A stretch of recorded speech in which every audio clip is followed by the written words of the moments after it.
for you.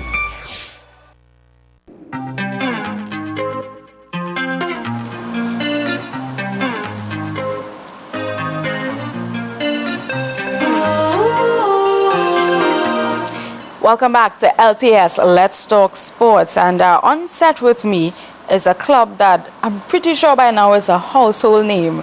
I have Mr. Jamaal Shabaaz, who is the coach of Caledonia AIA, of course, and well, he will introduce Phillips. I know your surname Phillips because of your shirt. So guys, welcome to the program. Glad to be here. Yeah. So Mr. Shabaaz, for those who don't know, and of course, that may be few. Maybe they're like 5 or 6 or 8 or somewhere there. Just give us a bit of background on Caledonia AIA itself. Okay, Caledonia AIA was founded in 1979 by a group of schoolboys from the Mobile Lavantel area. And the thinking at the time was to form an organization that would provide discipline, recreation for the youths in the community. Right. From that time to now, we've played in the East Zone of the TTFA, and we've graduated into the TT Pro League, the Caribbean League. We've won a lot of cup competitions. We've never won the TT Pro League, right? But we've won a lot of competitions in the league. Right. And I think the moment of crowning glory for us was in 2012 when we won the Caribbean Club Championships and was crowned Caribbean Club Champions. Nice. In 2012 and 2013 we represented Trinidad and Tobago back-to-back in the CONCACAF Champions League, and it was a tremendous honor for us. Of course, last season that was finished in May gone, we did not have a good season. We finished 6th. But while not making excuses, we've tried to replace about 5 or 6 players who are in Europe now on loan, and it's very difficult to replace players like Walter Moore and Rodolfo Abubakar in particular. Right. So all in all, when you look over the 35-year period or so, I think we've done well to survive.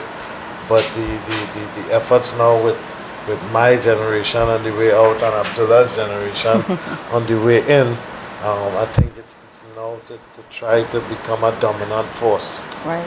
And your generation, Yeah. I'm just laughing a bit about that. Abdullah, how has it been for you though, being a part of the team? And how long actually have you been with Caledonia AIA? Well, I could think back about my time at Caledonia back to, I would say, like in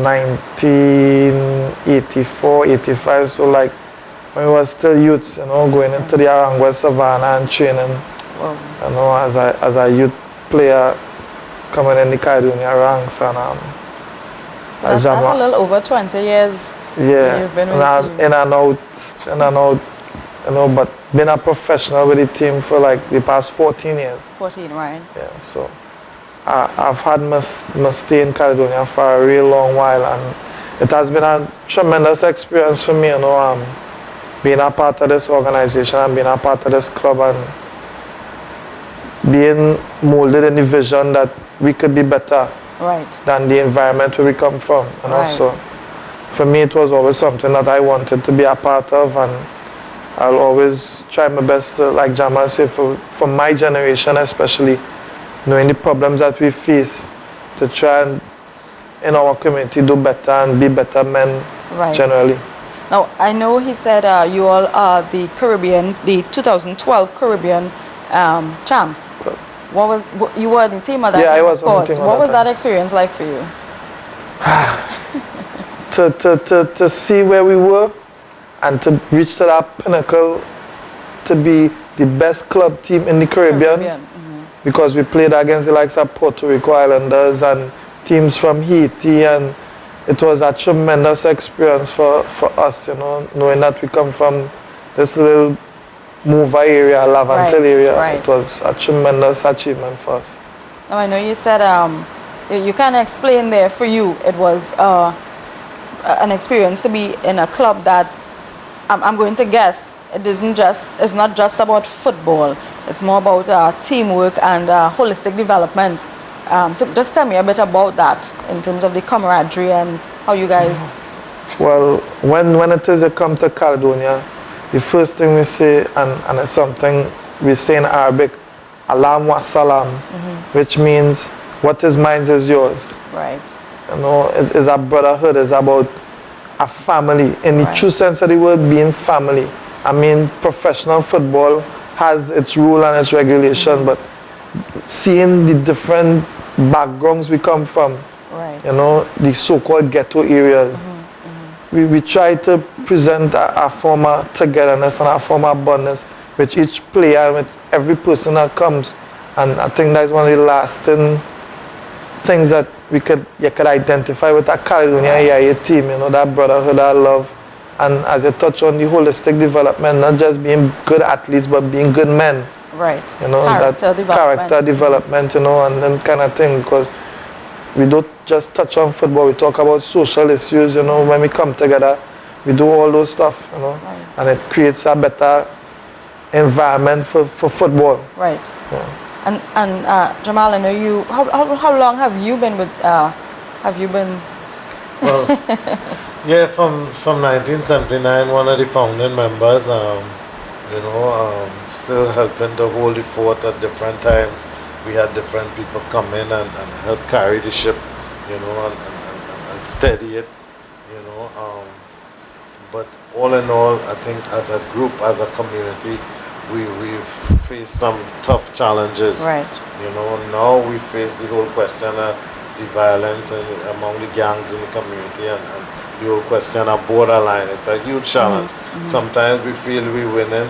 When bodies drop, sometimes we know we're losing, you know. But you know, this year we were able to, we are trying actually to put together a stronger team, you know, a more disciplined team. We want to win, but our philosophy has never been to win at all costs by hacking people and you know, kicking them down. And you know, we want to win playing good football, you know, and playing, you know, entertaining football.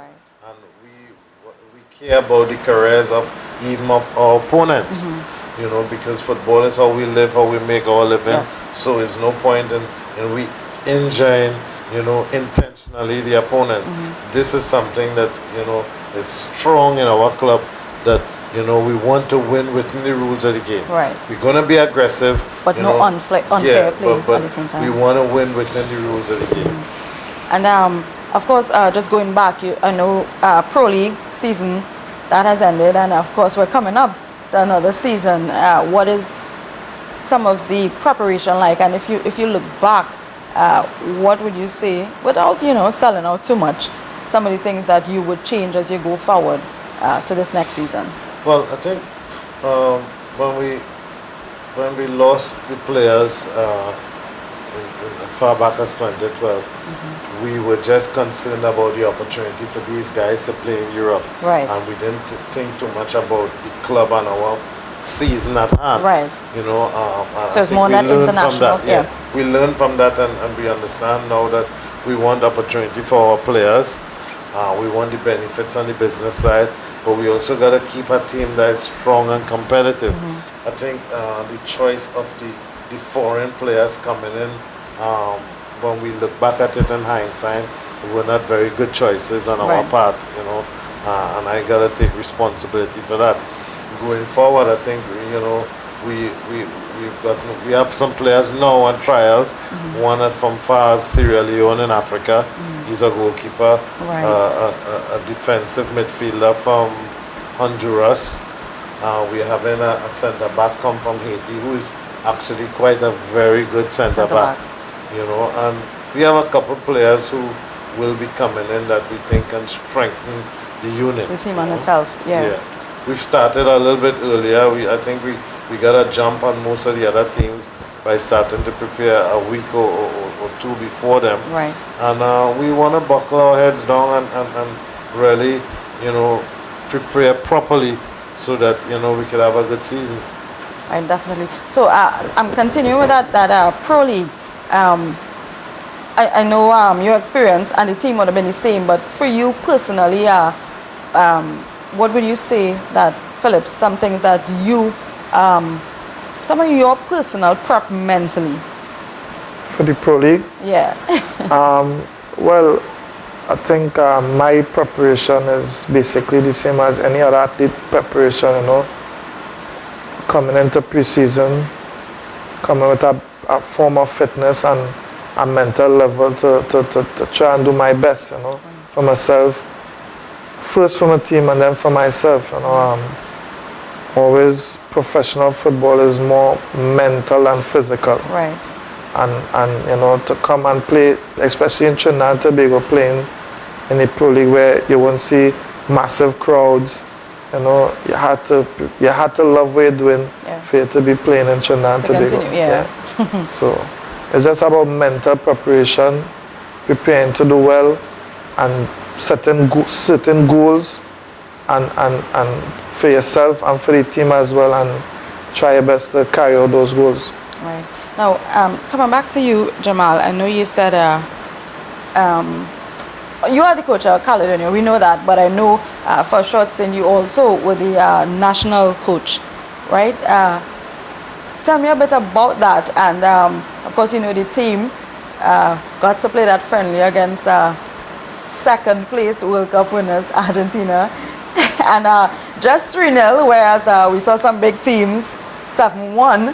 You know, and what would you say as the coach before, one time for the national side, are some of the things that Trinidad and Tobago itself, what is the missing link? What are we missing to get to that place internationally?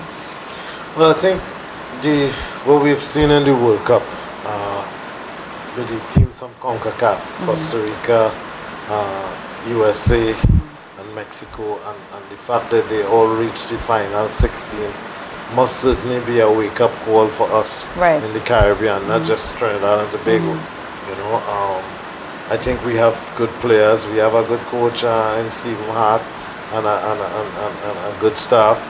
I think the support system, you know, a lot of times we look at the coaches, we look at the staff, and we look at the players, but more often than not, the administrators have let us down. Right.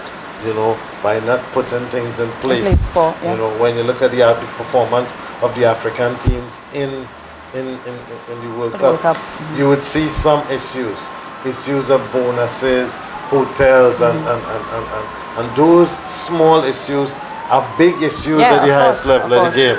You know, and I think that those are administrators and logistic issues that need to be worked out. It's not a team that qualifies for a World Cup, it's a country. Right.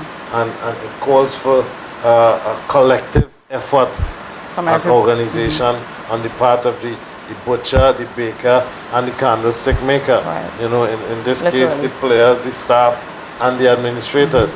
Then we have corporate Trinidad and Tobago. They must play their part. You know, the companies get profits from the participation of the people. They must now put back into the people. In Islam, it's called zakat.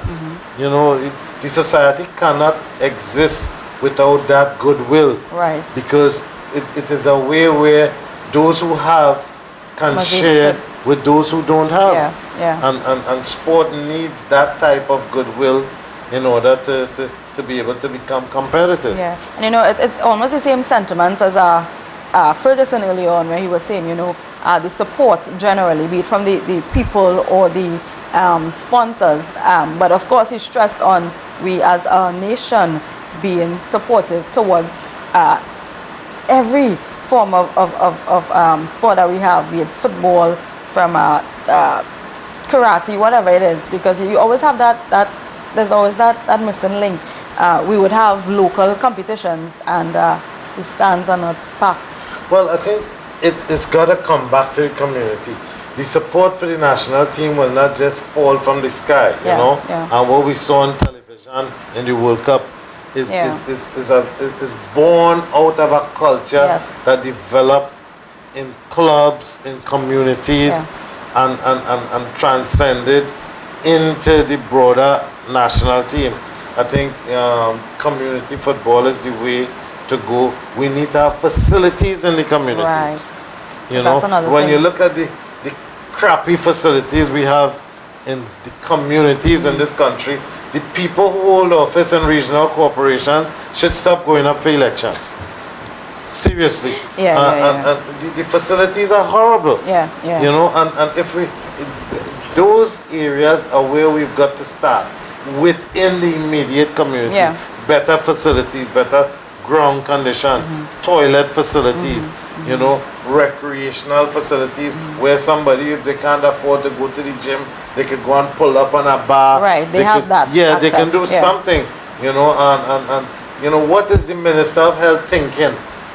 You know, what are the people in the regional corporations thinking when it comes to local, when we look at facilities, you know, in general, you know, I think, you know, the ministries of health, sport, community development, you know, could all come together with the community groups, you know, and work out what how do we go forward? The facilities needed and how we can proceed, you know.